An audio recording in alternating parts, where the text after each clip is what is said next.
Fundamental analysis course, stock market course for beginners, the ultimate guide to mutual funds. इन 3 courses के बाद हम technical analysis का ये कोर्स ला रहे हैं।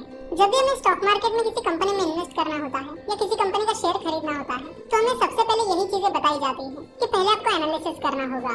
फिर हमारे दिमाग में अगला सवाल ये आता है कि एनालिसिस कैसे किया जाता है, कौन कौन से टाइप्स के एनालिसिस होते हैं और किन सिचुएशंस के लिए कौन सा एनालिसिस हमें करना चाहिए। तो आपको बता दूं कि बेसिकली 2 तरह के एनालिसिस होते हैं, टेक्निकल एनालिसिस और फंडामेंटल एनालिसिस। तो पहले टेक्निकल एनालिसिस की बात करते हैं। टेक्निकल एनालिसिस में कंपनी की शेयर प्राइस और कंपनी के वॉल्यूम का एनालिसिस किया जाता है और उनका एनालिसिस करके उस कंपनी की फ्यूचर प्राइस को प्रेडिक्ट किया जाता है।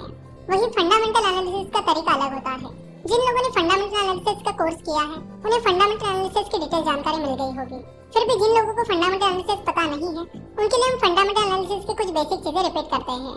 तो फंडामेंटल एनालिसिस में कंपनी के मैनेजमेंट का एनालिसिस किया जाता है कि कंपनी का मैनेजमेंट कैसा है, उनके एथिक्स कैसे हैं, कंपनी कॉर्पोरेट गवर्नेंस को फॉलो करती है या नहीं करती है।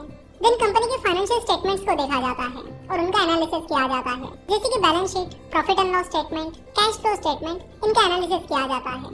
उसके बाद कंपनी के प्रोडक्ट्स और सर्विसेज का एनालिसिस किया जाता है कि कंपनी के प्रोडक्ट्स क्या-क्या हैं, कंपनी की सर्विसेज कौन-कौन सी हैं, उनकी फ्यूचर में क्या डिमांड हो सकती है, फिलहाल वो प्रोडक्ट्स एंड सर्विसेज कैसे परफॉर्म कर रहे हैं, कौन सी नई चीजें कंपनी आगे चलकर लाने वाली है।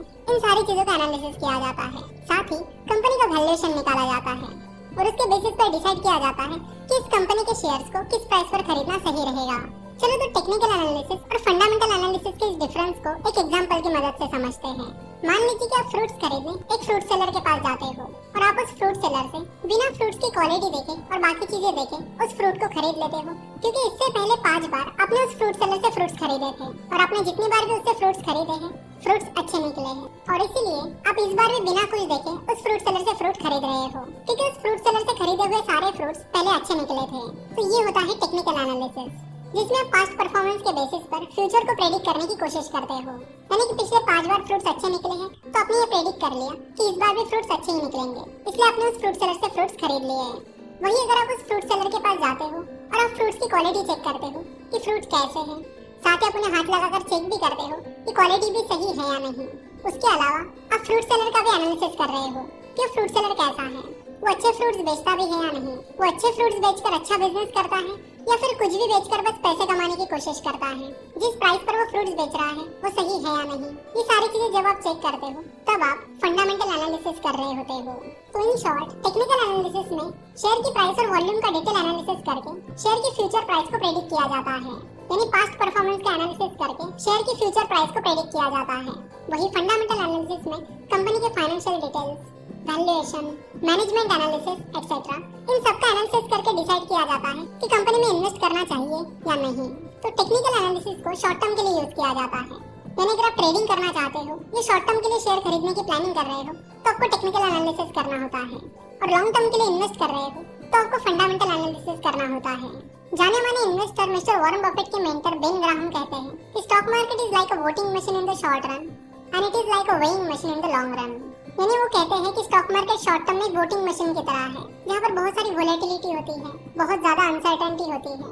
वही लॉन्ग रन में स्टॉक मार्केट एक वेइंग मशीन की तरह काम करता है, जहाँ पर कंपनी की जो एक्चुअल वैल्यू है वो आपको लॉन्ग टर्म में दिखने मिलती है।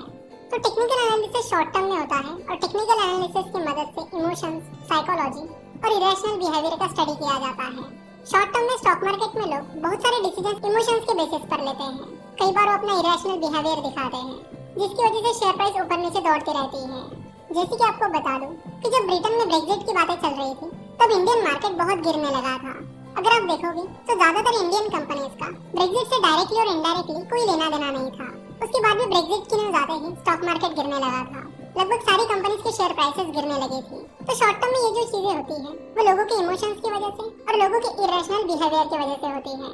इसी तरह ऐसी कई सारी चीजें होती रहती हैं जिनका कंपनी से डायरेक्टली और इनडायरेक्टली लेना देना नहीं होता, फिर भी शेयर प्राइसेस गिरने लगती हैं, क्योंकि शॉर्ट टर्म में ज्यादातर लोग इमोशनली डिसीजंस लेते हैं, सोच समझ कर नहीं।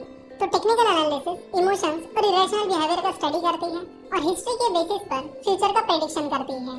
चलो तो टेक्निकल एनालिसिस को कुछ और एग्जांपल्स की मदद से समझते हैं। कई बार यूनिवर्सिटी एग्जाम्स में या कॉलेज एग्जाम्स में बहुत सारे स्टूडेंट्स पहले पिछले क्वेश्चन पेपर का एनालिसिस करते हैं कि कौन कौन से क्वेश्चंस रिपीट हुए हैं, और जो क्वेश्चंस पिछले 3-4 सालों से लगातार रिपीट हो रहे हैं वो उन पर ज्यादा फोकस करते हैं। वो सोचते हैं कि ये कुछ स्पेसिफिक क्वेश्चंस पिछले 3-4 सालों से लगातार आ रहे हैं, इसलिए ये क्वेश्चन इस बार भी जरूर आएंगे। तो उन्होंने ये जो प्रेडिक्शन किया है कि ये क्वेश्चन इस बार आएंगे, ये टेक्निकल एनालिसिस के बेसिस पे किया है। उन्होंने पास्ट परफॉर्मेंस देखा और उसके बेसिस पर फ्यूचर परफॉर्मेंस को प्रेडिक्ट किया। उन्होंने देखा कि पिछले 3-4 सालों से लगातार ये क्वेश्चन पूछा जा रहा है, इसलिए संभावना है कि इस साल भी ये क्वेश्चन रिपीट होगा। तो टेक्निकल एनालिसिस बिल्कुल यही करता है, पास्ट परफॉर्मेंस के बेसिस पर फ्यूचर को प्रेडिक्ट करता है। अब जरूरी नहीं है कि वो क्वेश्चन एग्जाम में आएगा ही आएगा, वो क्वेश्चन एग्जाम में आ भी सकता है और नहीं भी आ सकता है। तो इसी तरह टेक्निकल एनालिसिस की भी कोई गारंटी नहीं होती कि वो काम करेगा ही करेगा, वो बस एक प्रेडिक्शन देता है जो सही भी हो सकता है और गलत भी। चलो टेक्निकल एनालिसिस का और एक एग्जांपल लेते हैं। हम सभी का एक दोस्त ऐसा होता ही है जो बोलता है कि मैं 10 मिनट में आ रहा हूँ और फिर आधे घंटे बाद आ जाता है। तो शुरुआत में 1-2 बार जब आपका वो दोस्त आपसे कहता है कि मैं 10 मिनट में आ रहा हूँ और आधे घंटे बाद आता है, तो उसके बाद से अगर आपका वो दोस्त आपको नेक्स्ट टाइम बोलता है कि मैं 10 मिनट में आ रहा हूँ, तो आप पहले दिमाग में प्लान करके रखते हो कि आपका ये दोस्त आधे घंटे बाद आएगा और आप उसके अनुसार अपनी प्लानिंग करते हो। तो अगेन आपने ये जो डिसीजन लिया है वो टेक्निकल एनालिसिस के बेसिस पर लिया है। तो ये था टेक्निकल एनालिसिस का इंट्रोडक्शन। नेक्स्ट पार्ट में हम टेक्निकल एनालिसिस की हिस्ट्री के बारे में बात करेंगे।